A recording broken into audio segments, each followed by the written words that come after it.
saboda haka duk abin da za a ɗora bawa a kai Allah ya fayyace bayani a kansa. Abin da ke kan bawa abu na farko imani, kyautata imaninsa, neman ilimin addini saboda ya san yadda za su haɗu da Allah, ya san wane ne Ubangijinsa, tsayuwa akan ayyukan alkhairi domin samun tabbatuwa a duniya da lafiya. Wato yana daga cikin abu mafi girma da ya kamata ka dinga kwana kana tashi shi ne duk daren dadewa akwai ran da za ka je ka tsaya yi magana da Allah. Wannan ka dinga sanin hakan kuma da gaske kuma wallahi ba fashi. Annabi ya ce ma minkum ahadun illa sayukallimuhu rabbuhu laysa bainahu wa bainahu turjuman. Annabi ya ce ba ɗaya daga cikin face zai yi magana da Allah kai tsaye babu dan kafinta tsakanin su. Wannan abin da kake ji ake fara wallahi malam kar ka yi aune gobe kaga matakin farko a kanka shine na barin duniya. Wannan shine hankali. Wani ya tambayi manzon Allah sallallahu alaihi wa alihi wasallam, ayyun nasi akyas, ayyul mu'minina akyas, a cikin mu'minai waye mafi wayo, waye mafi hankali? Kada yace aktharuhum lil mauti dhikran, shine wanda yafi yawan tuna mutuwa, wa ahsanuhum lima ba'dahu istidadan, wanda yafi shiri da tanadi ma abunda zai biyo bayan mutuwa. Annabi yace wannan shine mafi hankali. Mun ji tambayar ayyul mu'minina akyas, yace ma annabi a mutane a cikin mu'minai, inda a ce duk masallacin nan mun mu'minai, Allah ya sa haka ne. To tambayar da ya ma annabi a gungunmu na mu'minan nan waye kuma yafi hankali? Kada sai annabi ya ce aktharuhum lil mauti dhikran, wadda a tsakanin mu yafi yawan tuna mutuwa, wa ahsanuhum lima ba'dahu istidadan, yafi kuma tanadi da shirin ma abin da zai biyo bayan mutuwa. Annabi ya ce ulaikal aqyas, waɗannan su ne masu basira da hankali a cikin mu'mini. Babu wani daga cikinmu face akwai yarjejeniya tsakaninsa da Allah akan dalilin da za a kawo shi duniya shi ne zai zo ya bauta ba. Kuma zai kaɗaita Allah da bauta. Wa in akhadha rabbuka min bani adama min zuhurihim dhurriyyatahum, lokacin da Allah ya ciro tsatson annabi Adam daga tsatson iyayensu, wa ashhadahum ala anfusihim, Allah sai ya shaidantar da su akan kansu da kansu. Alastu bi rabbikum, Allah ce ba ni ne ubangijin ku ba, kalu bala shahidna. Duka in Adam muka ce Allah mun shaida kai ne ubangijin, kuma kai kadai za mu kadai da ba. Babu wani ɗaya daga cikinmu face sai da ya yi alkawari ma Allah cewa idan Allah ya kawo shi duniya zai tsaya ya bauta ma Allah shi kadai, ba zai yi tarayya da shi ba. Wannan dalilin yasa duk al'ummar da Allah ya daga a bayan ƙasa sai ya turo mata manzon sai ya zo ya tunasar da ita akwai ma alkawari da yarjejeniya tsakanin guda. Alastu bi rabbikum, Allah ya ce ba ni ne ubangijinku ba, ba ni ne abin bautar ku ni kadai ba abokin tarayya ba. Kalubala shahidna, duka ƴaƴan annabi Adam alaihi salatu wasalam suka ce Allah mun shaida kai, kuma mu shaidu ne akan kanmu da kanmu. Allah sai ce an taqulu yawmal qiyamati inna kunna an hadha gafilin.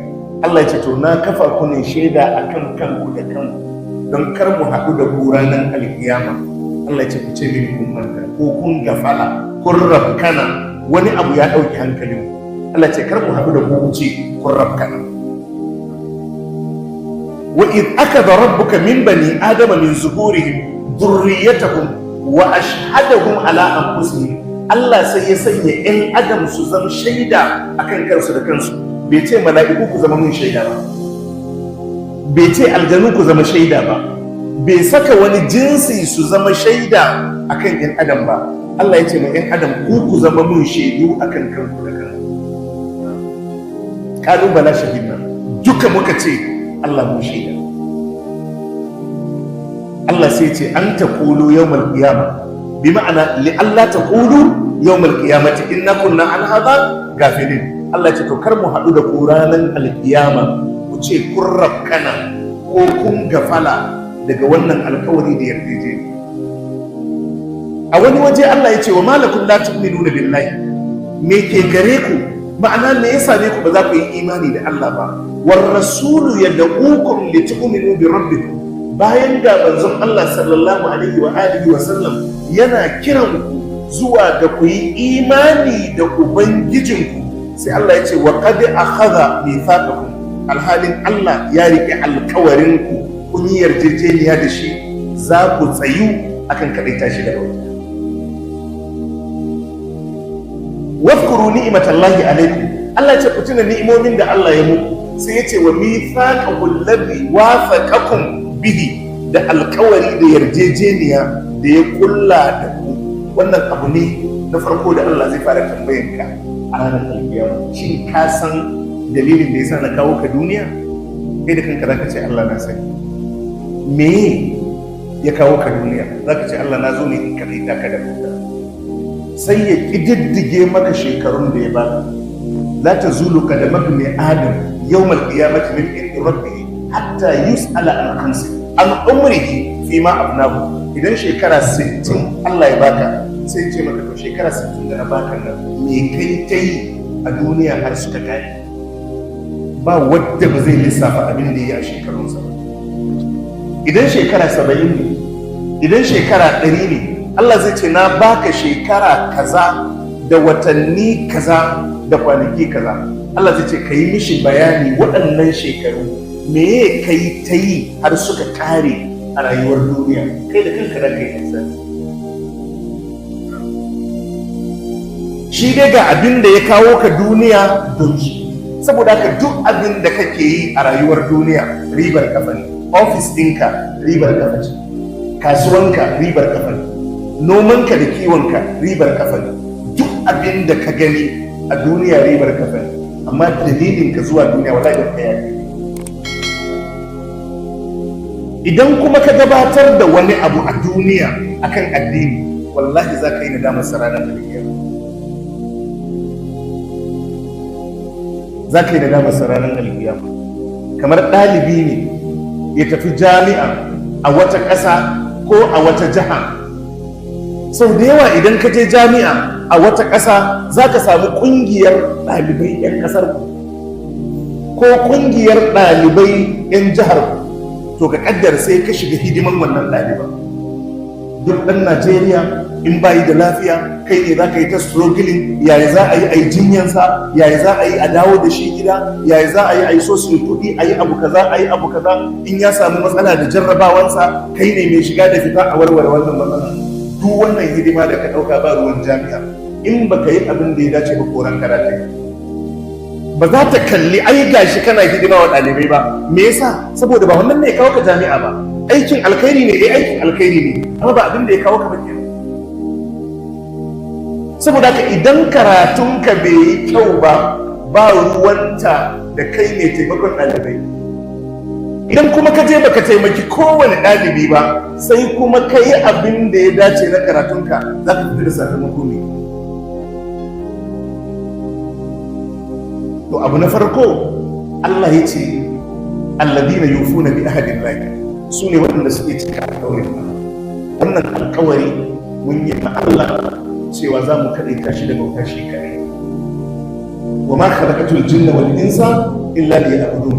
Allah ce ban halicci aljanu da mutane ba sai don su kaɗaita ni da bauta. Dalilin samar da kai, dalilin halittarka, dalilin kawo ka duniya shine don ka kaɗaita Allah da bauta.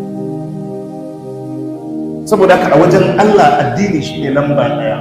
Duk abin da za ka ba ma rayuwarka ko ne, ka dubi lambar da ya kamata ka bashi, amma addini shine lamba ɗaya.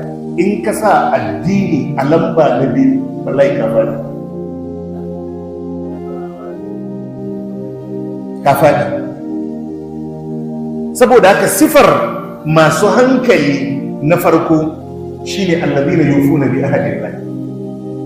Su ne waɗanda suke cika alƙawuran Allah. Sun ɗauki alƙawari ma Allah za su yi abu kaza, za su yi abu kaza, za su yi abu kaza, za su yi aiki kaza. Allah ce to wannan aikin suna masu cika shi, wala yanquduna al-mithaq. Allah ce ba su warware wani alkawari da ke tsakaninsu da Allah, ba su warware wani alkawari da ke tsakaninsu da bayan Allah. Wannan shine sifar ulul albab da farko, shine tsayuwa akan alkawari da yarjejeniya da yake tsakaninsu da.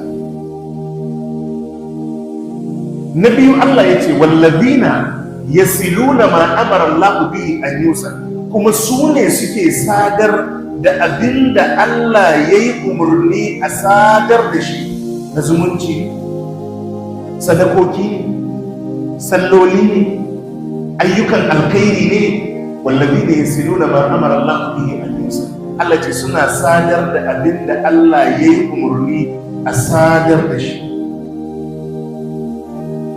Wa yakshawna rabbahum, kuma suna tsoron ubangijinsu. Wa yakhafuna su'al hisab, suna tsoron mummunan hisabi a ranar kiyama. Wallazina yasiluna ma amara Allah bihi an yusal. Abu na farko da malamai suke ambato a ciki shine sada zumunci da kuma dukkan ɗa. Shi zumunci abu ne da Allah ya kulla, shi yasa ba a baka zaɓi a kansa. Alaƙoƙi da bayi suke da shi a tsakaninsu, akwai alaƙar da ita an baka dama a kanka, kamar matarka da ka aura, an baka dama ka zaɓa, ka amince, ita ma an bata dama ta amince kafin kuka zo kuka fara zaman. Shi yasa kuma aka baka dama in rabuwa ya zo a rabu. Abokinka da kuka haɗu kuka kulla abokantakanku da zamantakewanku, idan wani dalili ya zo da za a rabu sai a rabu. Amma kaninka ba ku kuka kulla alaƙar ba, kawai shi ma ya tashi ya ga wannan wansa ne, wani babbansa ne, wani yayansa ne, ba wanda aka bashi takarda ya cika ya zaɓi kannansa da yayi, haka kawai ya tashi ya gansu. To wannan alaƙar tun da ba hannunka wajen kulla ta, kuma baka da dalilin yanke, baka da dalilin yanke. Shi yasa duk wanda zai sa hannu a kan yanke zumunci take Allah ya tsine mishi albarka.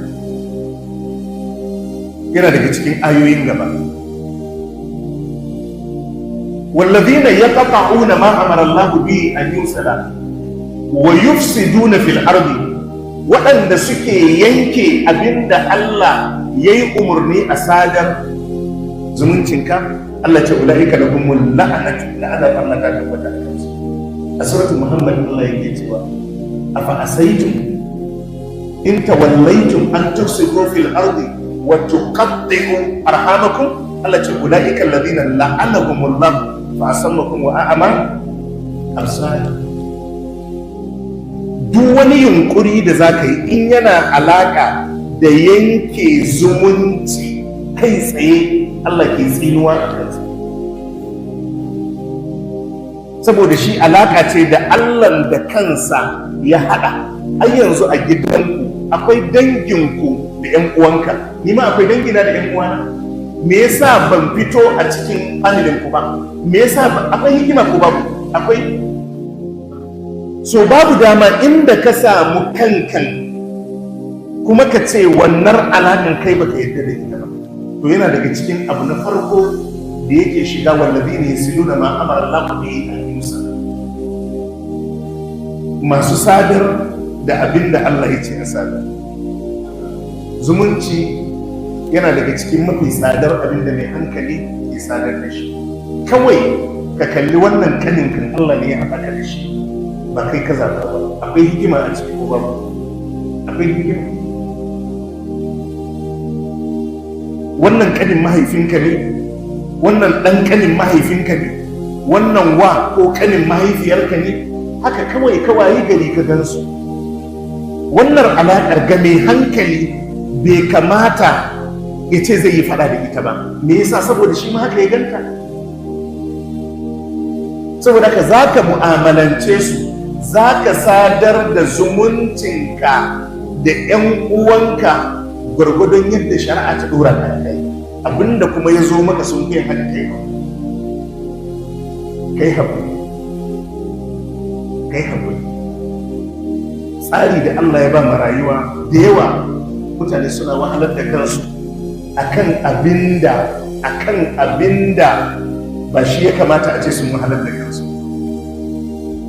Me yake kawo haka shine rashin lura da tadabburi a game da rayuwa. To yadda abin yake, alaihi salisu mutum za ka same shi yana da ɗansa da ‘ya'yansa, za ka samu ‘ya'yankan nan su suka fi kowa moran dukiyar, karatunsu, bukatunsu, rayuwarsu, ɗawainiyarsu. To amma ɗan kama da ya fi kowa moran dukiyanka yake maka abin da baka so, balle wani wadda baka mishi abin da kake ma ɗanka.